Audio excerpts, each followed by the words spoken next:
Sekarang Anda harus menjadi directed leader. Katakan tidak jadi membangun Penajam. Katakan akan di-review ulang karena masalah pendanaan. Bukan masalah yang lain. Menurut saya, hemat saya, ini adalah masalah pendanaan. Tapi kalau ditanya, oke, apa kamu cuma mengkritik atau menyinyir doang? Enggak begitu. New Mind punya solusi. Yang ada adalah solusi. Ini bedanya New Mind dengan Old Mind.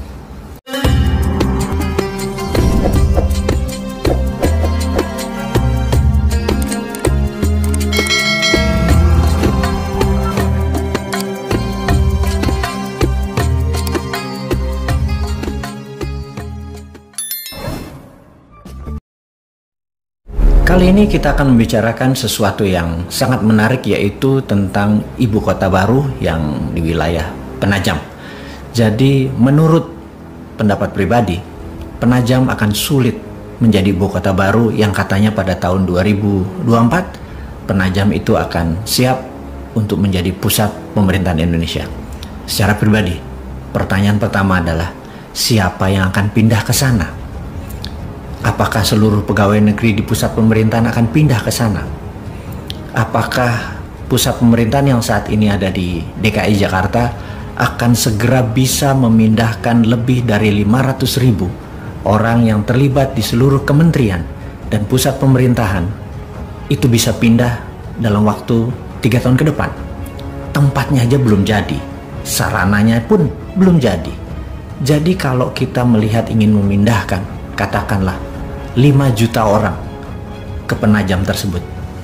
Kalau kita satu hari 10 pesawat aja yang ada digunakan, satu pesawat sekitar 200 orang aja, itu 2.000 orang.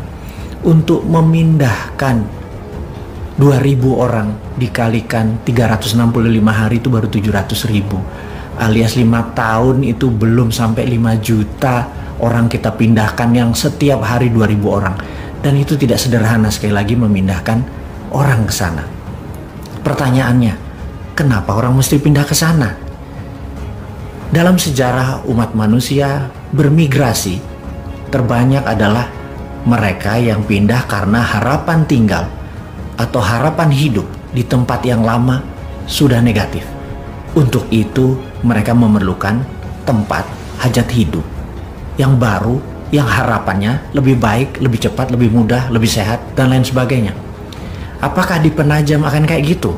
Apakah di ibu kota baru nanti income seseorang naik 3-4 kali lipat dalam waktu yang cepat? Harapan apa yang ada di sana? Kalau tidak ada harapan yang lebih bagus dari tempat yang lama, siapa yang mau pindah ke sana? Kemudian, membangun infrastruktur. Membangun infrastruktur itu ada infrastruktur yang dasar seperti air, sistem jalanan. Infrastruktur itu bukan sekedar benda berpindah dari satu ke yang lain. Ada banyak sarana kesehatan, dan yang paling parah adalah sarana pertahanan. Kita tahu di utara Penajam, di wilayah Indonesia itu ada Malaysia, ada Filipina, ada Tiongkok, yang dengan kapal induknya kita disenderin di Laut Cina Selatan dalam waktu 2 jam itu sudah bisa mencapai Penajam. Dan pangkalan militer di sana tidak ada sama sekali yang bisa mengintercept.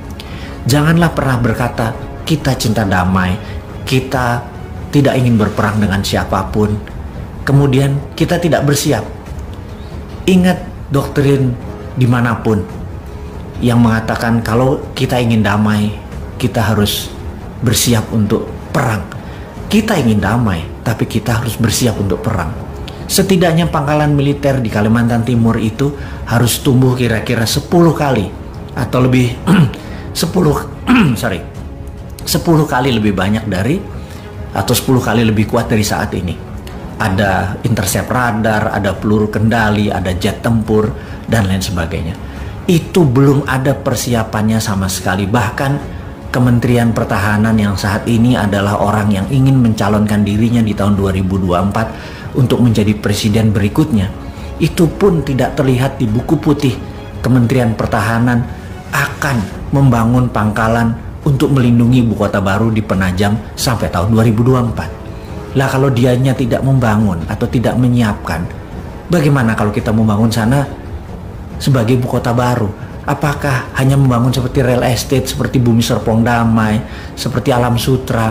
Itu pun memerlukan 20 tahun lebih baru terasa manfaatnya. Jadi kalau dikatakan ibu kota baru nanti akan jadi tahun 2024, saya bisa katakan itu tidak mungkin. Dan banyak yang terbuai bahwa itu mungkin. Proyek itu yang terakhir yang kita mau tanya adalah, sekali lagi kita mau nanya, bagaimana cara membangunnya? Apakah dengan berhutang seperti selama ini? Saat ini aja 7 tahun itu menghutangnya hampir 5.000 triliun, menjadikan total hutang negara itu hampir 6.500 triliun dan lebih. Ditambah membangun ibu kota baru, itu lebih kali dari 5.000 triliun hanya untuk membangun seluruh infrastruktur di sana dan kesiapan software dan hardware. Kita nggak mungkin membangun kota hanya memindahkan hardware. Di situ harus kayak Wakanda. Di situ harus digital country, pertama kali menjadi digital ibu kota berdasarkan berbasis teknologi. Dan ini semua tidak siap kita sekarang. Teknologinya asing semua, membangunnya pakai uang asing, lalu membangunnya pakai hutang. Di mana kedaulatan bangsa ini? Kalau sebagai proyek mercusuar seperti orang megalomania, ya mungkin aja hal itu bisa dibangun. Tapi sekali lagi, para pejabat di atas dan para pemimpin tertinggi, Anda bukan orang megalomania. Jadi jujur aja, tunggulah masa yang tepat. Saat ini belum tepat. Jadi ada baiknya kita tunda dulu membangun, atau katakanlah tutup aja, tidak usah membangun. Kita nggak pernah kita menuduh bahwa begitu tidak dibangun, wah lo tidak komitmen. Enggak, kita mengerti. Karena kalau kita dikomunikasikan, Anda sebagai pemimpin adalah directed leader, mengarahkan, menginstruksikan. Kita paham kok. Kalau pakai buzzer, pakai orang bayaran, mereka nggak paham. Mereka hanyalah karena dibayar ya mereka serang aja udah. Pokoknya apa sabdonya Anda di echo aja sama mereka, diamplifikasi aja tanpa melihat bahwa implikasi itu sebenarnya tidak begitu maksud Anda. Sekarang Anda harus menjadi directed leader. Katakan tidak jadi membangun Penajam, katakan akan di-review ulang karena masalah pendanaan, bukan masalah yang lain. Menurut saya, hemat saya, ini adalah masalah pendanaan.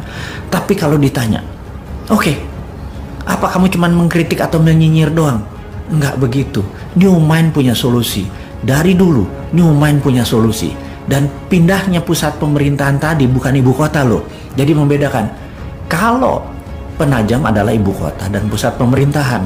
Namun kalau New Mind itu berbeda. Ibu kota tetap di DKI Jakarta. Ibu kota. Tapi pusat pemerintahannya kita geser.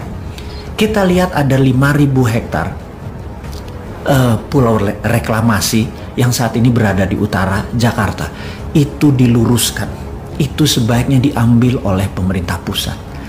Bukan membangun pulau reklamasi, tetapi kita mengacu sebentar ke fakta dunia bahwa kota Amsterdam di Belanda adalah kotanya berada hampir 4 meter di bawah permukaan laut. Apa yang mereka lakukan? Mereka membangun dam yang sangat besar di laut, sehingga air tawar yang ke laut itu ke dam tadi, dan air laut tadi ditutup dengan giant wall yang besar tadi, sehingga bisa melindungi Amsterdam dan dengan kendali kontrol dari sistem perairan tadi. Nah, kita tahu Jakarta sinking atau menurun perlahan. Kalau didiamkan tanpa ada usaha sama sekali, Jakarta akan tenggelam. Yang terbaik adalah buat giant wall di utara Jakarta, menutupi seluruh teluk Jakarta, ditutup dengan giant wall. Dan giant wall ini di dalamnya ada yang namanya 5.000 hektar tadi atau 3.000 hektar tadi tanah yang akan menjadi pusat pemerintahan. Di sana akan kita bangun seluruh gedung-gedung untuk perkantoran, untuk sarana mengendalikan Indonesia, termasuk ada landing craft untuk tamu-tamu negara. Dan ini semua bisa dikerjakan karena produknya 100% lokal. Yang jelas, kita tidak harus mengganti atau menambah pangkalan militer yang ada. Kita tahu jika Singapura, Malaysia menyerang Indonesia, Pekanbaru bisa intercept. Jika Malaysia, Tiongkok dan Filipina menyerang Jakarta, Makassar atau Madiun bisa intercept. Juga jika musuh kita dari selatan datang, Madiun bisa intercept.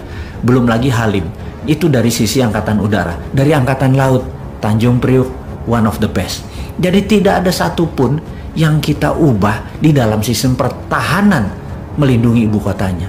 Jadi selain biayanya murah, tidak antar pulau, ibu kota tetap Jakarta, tapi pusat pemerintahan yang digital, yang Wakandanya, itu ada di Pulau Reklamasi. Tidak ada ribut-ribut lagi di Pulau Reklamasi. Yang ada adalah solusi. Ini bedanya new mine dengan old mine.